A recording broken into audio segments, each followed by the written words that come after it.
After 70, stop doing these 5 things to add years to your life. Science-backed. Have you ever woken up feeling like your energy just vanished? Like you've got more aches than a rusty gate in a windstorm? Maybe you've thought, well, that's just what happens at my age. But what if I told you that's not entirely true? What if science says you could actually slow down that clock and even turn it back a little? Hi there. If you're watching this, chances are you've seen a few seasons of life. Maybe you've raised kids, built careers, or tended gardens that could have won blue ribbons. You've earned the right to kick back and relax. But here's the catch. How you relax matters. A lot. In fact, after 70, some of the things we do out of habit, things that feel comforting or easy, might actually be stealing precious years from us. Now, I'm not here to scare you. Far from it. I'm here to share hope, real, science-backed hope. Over this series, we'll walk through 5 common habits that researchers say we should stop doing after 70 if we want to add years to our lives. And I don't mean years spent in a rocking chair. I mean vibrant, joyful years, gardening, playing with grandkids, or finally taking that trip you've dreamed about. Today, we'll start with the first 2 habits. No jargon, no complicated routines, just simple, relatable shifts you can make starting today. Ready? Let's dive in. First thing to stop, sitting too much. You know that cozy armchair by the window, the one where you sip tea and watch the birds? Lovely, isn't it? But here's the problem. If you're sitting for hours on end, your body starts to think it's retired for good. See, when we sit for long stretches, our muscles go into hibernation. Our circulation slows down. Our metabolism yawns and says, "Wake me later." Scientists at the University of California found that adults over 70 who sit more than 6 hours a day have a 65% higher risk of heart disease. And it's not just your heart. Your bones get brittle, your joints stiffen, and your balance weakens. It's like letting a car rust in the garage. But here's the beautiful part. You don't need to run marathons to fix this. Small movements, sprinkled through your day, work wonders. Take my neighbor Martha. At 78, she'd gotten so stiff, she could barely bend to tie her shoes. Her doctor told her, "Martha, you've got to break up your sitting." So she started setting a kitchen timer every 30 minutes. When it dinged, she'd walk to the mailbox, stretch her arms toward the ceiling, or even dance to one song on the radio. Within weeks, she could touch her toes again. "Feels like I oiled my hinges," she told me. Science backs her up. A study in the British Journal of Sports Medicine showed that just 2 minutes of light movement every hour lowers inflammation, boosts circulation, and even sharpens your mind. So try this today. Every time a TV show ends or you finish a chapter in your book, stand up. Shuffle to the kitchen for water. Wiggle your toes. Your body's whispering, "Thank you." Second thing to stop, skipping social connection. Now, let's talk about something we don't always connect to health, loneliness. After 70, it's easy to drift into isolation. Maybe driving feels tricky, or friends have moved away. Perhaps you think, "I don't want to bother anyone." But here's what the research says. Loneliness isn't just sad, it's dangerous. A Harvard study followed seniors for 12 years and found that chronic loneliness increases the risk of early death by 26%. That's as harmful as smoking a pack of cigarettes a day. Why? Because loneliness floods your body with stress hormones. It weakens your immune system. It even shrinks parts of your brain tied to memory. But you're not alone in feeling alone. My friend George, a spry 82-year-old, told me he spent months just talking to his goldfish after his wife passed. Then my granddaughter signed me up for a woodworking class at the community center, he said. I went kicking and screaming. But now, I've got buddies who sand wood and swap stories with me every Tuesday. Feels like I've come back to life. You don't need a crowd, just a thread of connection. Call a friend during your morning coffee. Wave to the mail carrier.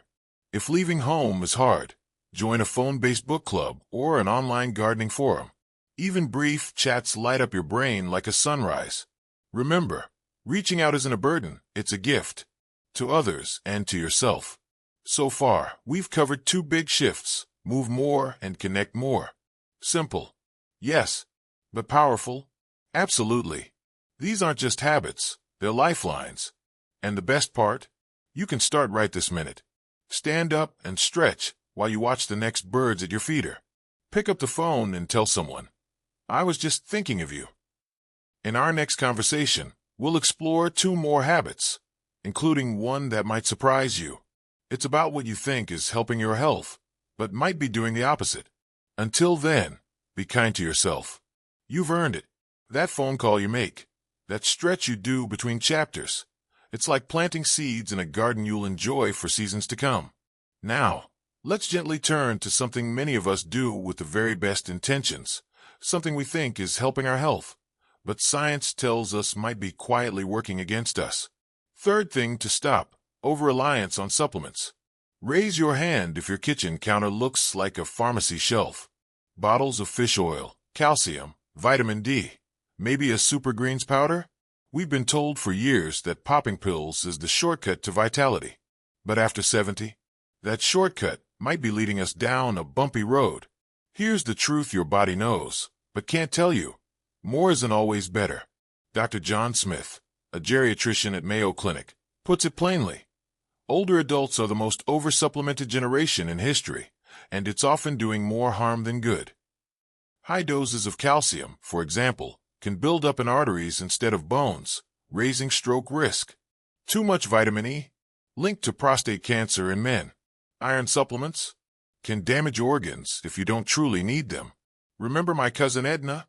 Swore by her daily handful of 15 supplements.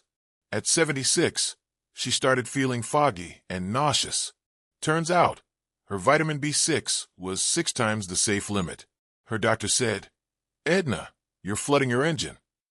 She cut back to just what her blood test showed she needed: vitamin D and a probiotic. And within weeks, her energy came back. "Turns out my health boosters were weighing me down," she laughed. Try this instead. Talk to your doctor about a simple blood test. Know what you actually lack. Eat the rainbow. A sweet potato, vitamin A. A handful of almonds, vitamin E. Or salmon, omega-3s. Gives your body nutrients it recognizes and uses wisely. When in doubt, less is more. As centenarian Ruth from Iowa says, God made broccoli before he made pill bottles. Fourth thing to stop: skipping protein at breakfast. Now, let's talk about a quiet habit many don't realize is hurting them: starting your day with toast and jam. Or worse, just coffee. "I'm not hungry in the morning," you might say. Or, "I've always eaten light for breakfast." But after 70, skipping protein at breakfast is like sending your muscles an eviction notice. Here's why it matters. As we age, our bodies become less efficient at using protein to maintain muscle. Scientists call it anabolic resistance. Without enough protein, especially in the morning, your body starts breaking down muscle for fuel. And muscle loss isn't just about strength. It affects balance, metabolism, even immunity. A study in the American Journal of Clinical Nutrition found seniors who ate 30 grams of protein at breakfast preserved 40% more muscle mass over 3 years than those who skipped it. Think of your muscles like a savings account. Every morning, you make a deposit or a withdrawal. Toast and coffee. That's a withdrawal. Meet Arthur, 81. He used to have coffee and a cookie for breakfast, then wondered why he struggled to lift his gardening pots. His daughter suggested scrambled eggs with cheese. 2 eggs and a slice of ham. Takes 3 minutes, he says. Now I split firewood before lunch. My grandkids call me Thor. Simple ways to win the morning. Eggs any style. 2 eggs equals 12 g protein. Greek yogurt with berries, 20 g per cup. Leftovers? Yes. Chicken salad or last night's beans count. Not hungry. Start small. A slice of cheese or a handful of nuts with your tea. You see, it's not about drastic changes. It's about gentle tweaks to what you already do. Trading a supplement for a salmon dinner, or adding an egg to your toast. These aren't chores. They're love notes to your future self. And speaking of love, there's one more habit we need to discuss today. It's deeper than pills or plates. It's about what we carry in our hearts, and why science says letting go might be the most powerful health boost of all. Fifth thing to stop: holding on to grudges. That neighbor who never returned your ladder 20 years ago. The son who forgot your birthday. The friend who said that hurtful thing. We've all been wounded. And as we get older, those old hurts can start to feel like heavy stones in our pockets. We drag them everywhere. But here's what cardiologists want you to know. Harboring resentment is like drinking poison and waiting for the other person to get sick. A groundbreaking Duke University study found that seniors who practiced forgiveness had significantly lower blood pressure, less chronic pain, and even better sleep than those who held on to anger. Why? Because bitterness floods your body with cortisol, the stress hormone that weakens your heart, clouds your mind, and frays your nerves over time. My friend Eleanor, 79, nursed a grudge against her sister for a decade over an inheritance dispute. I'd lie awake at night, replaying it all, she confessed. Then I got shingles. Twice.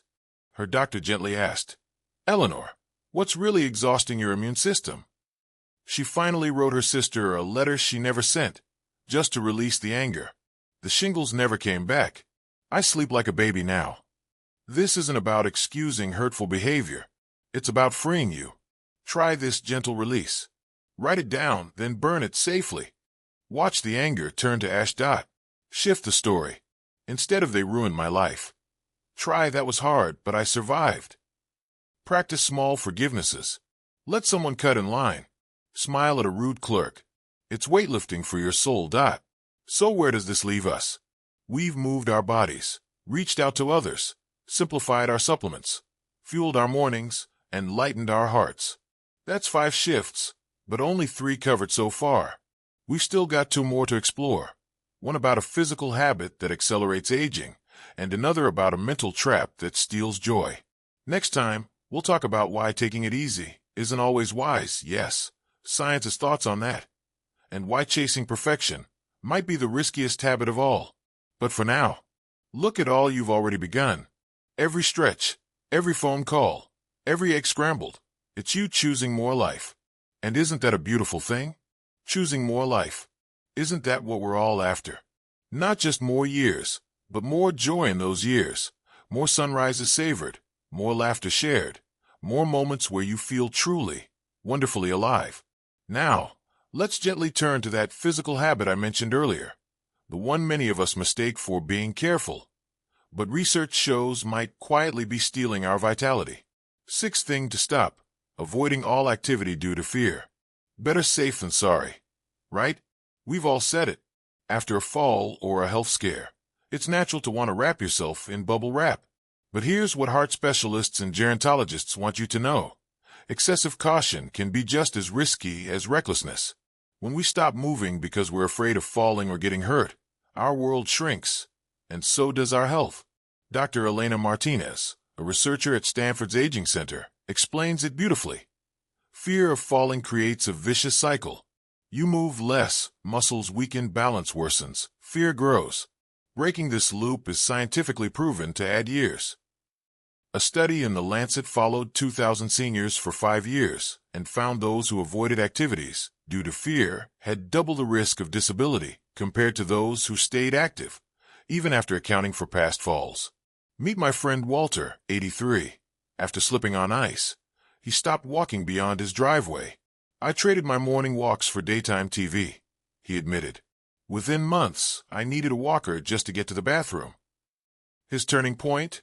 His grandson brought over a sturdy rollator walker and said, "Grandpa, let's just go to the end of the block together."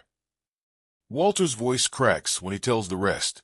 That first walk felt like flying. Now we do 2 blocks daily.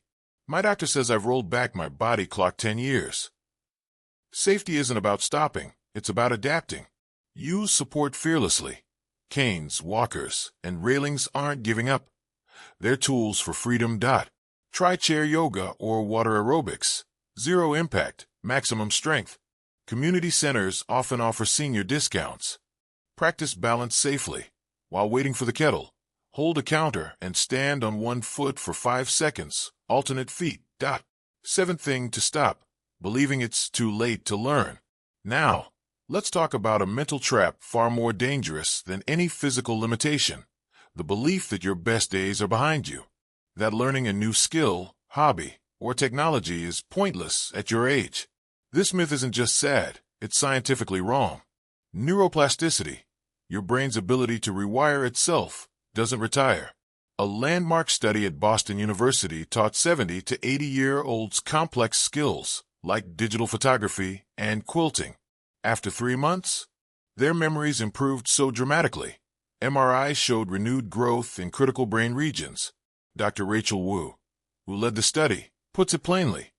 Learning entirely new things in later life protects against dementia as effectively as some medications. Remember my friend Ruth, 92? She took her first piano lesson at 85 after her husband passed. I thought my brain was too old for sheet music. She chuckled. Now I play Mozart at the senior center. The day I memorized for Elise, I cried. Not because it was perfect, because I proved to myself I could still grow. Your brain is hungry for novelty. Start tiny. Download a language app, like Duolingo, and learn one word daily. Bonjour. Gracias. Repurpose old skills. Knitter? Try loom weaving. Gardener? Experiment with bonsai. Embrace failure as data. Messed up a recipe? You've just learned how not to make soup. See how these two habits, fear of moving and fear of learning, are really cousins? Both whisper, stay small, stay safe, but science shouts back, grow, explore. Your body and mind are still listening. Now, before we wrap up this part of our journey, let me share something personal. Last week, I visited a butterfly house. A volunteer pointed out a monarch clinging to its chrysalis. That one's taking longer, she said. But when it finally breaks free, it'll fly farther than any other. Friends, that's you. That's all of us. No matter how long we've been stuck, transformation is always possible. Isn't it remarkable? Like that monarch finally stretching its wings, we too can find new ways to rise, no matter how long we've waited. Over these talks, we've uncovered 7 habits that might be quietly holding us back after 70. Not to scold, mind you, just to gently say, you deserve more vibrant years, friend. Let's clear the path. Before we close, let's walk through them one last time, not as a list, but as a story of small, powerful choices. 1. We learned that sitting too long is like letting dust settle on a fine instrument. But standing every hour? That's you tuning the strings of your own vitality. 2. We saw how loneliness can weigh down the soul, but a single phone call or shared laugh, that's sunlight breaking through clouds. 3. We discovered that too many pills can muddy the waters of our health, but a colorful plate of real food? That's nourishment your body recognizes, like an old friend. 4. We realized skipping protein at breakfast is like skipping fuel for a journey, but eggs or yogurt in the morning, that's you stoking the fire of your strength. 5. We felt the weight of old grudges, and how releasing them, even just a little, can lift burdens from our hearts and bodies. 6. We faced the fear that tells us don't move, don't risk, and chose instead to adapt, support, and step forward. 7. We silenced the lie that it's too late, and opened our minds to grow, stumble, and bloom anew. The real secret? It's not about stopping, it's about starting gently. You might be thinking, 7 changes? That's too much. Oh, I understand. But here's the beautiful truth science confirms. You don't need to overhaul your life. In fact, researchers at Yale found that seniors who made one small, sustainable change every few weeks saw greater long-term benefits than those attempting dramatic shifts. Think of Doris, 84. She felt overwhelmed until her daughter said, Mom, just pick one thing that feels light. Doris chose protein at breakfast. Within a month, she had more energy. That energy gave her courage to call an old friend, habit number 2. Then, she felt strong enough to try chair yoga, number 6. It was like dominoes of joy, she smiled. One tiny nudge started it all. Your invitation to keep growing. If you take nothing else from our time together, take this. Your years hold more possibility than you know. Every morning, you get to write a fresh page. And today you've gathered tools to write it in brighter ink. So I invite you now. Try one thing this week that feels doable. Stand during the TV news. Add cheese to your toast. Text a grandchild. Be patient with yourself. Progress isn't a straight line. It's a meandering river. Some days you'll flow. Others, you'll rest in an eddy. That's okay. Lean on your fellow travelers. Down in the comments, share what resonated with you. Did you try something new? Struggle with letting go of a grudge? Your story could light the way for someone else feeling alone. A parting gift. Last fall, I met a man named Henry at a botanical garden. He was 97, tending orchids with hands that trembled slightly. I asked his secret. He winked and said, "Every morning, I ask myself, what can I learn today? Who can I thank? How can I move this good body?" Some days, the answers are small. A new word, a letter, walking to the gate. But small things, he patted my hand, grow mighty gardens. Friends, that's my hope for you. A mighty garden of years, vibrant, connected, and brimming with wonder. Thank you for trusting me with your time. If this conversation lifted your spirit, pass it along. Share it with a friend who needs to hear. It's not too late. Your best chapters are still unwritten. And if you'd like more gentle guidance for thriving after 70, tap that subscribe button. Our community here is like a porch swing on a summer evening. Always room for one more, always ready to listen. Until next time, be kind to your journey. Bloom where you're planted. And remember, your life isn't fading, it's deepening. And what a privilege it is to deepen together. With warmth and belief in you, Elder Stories.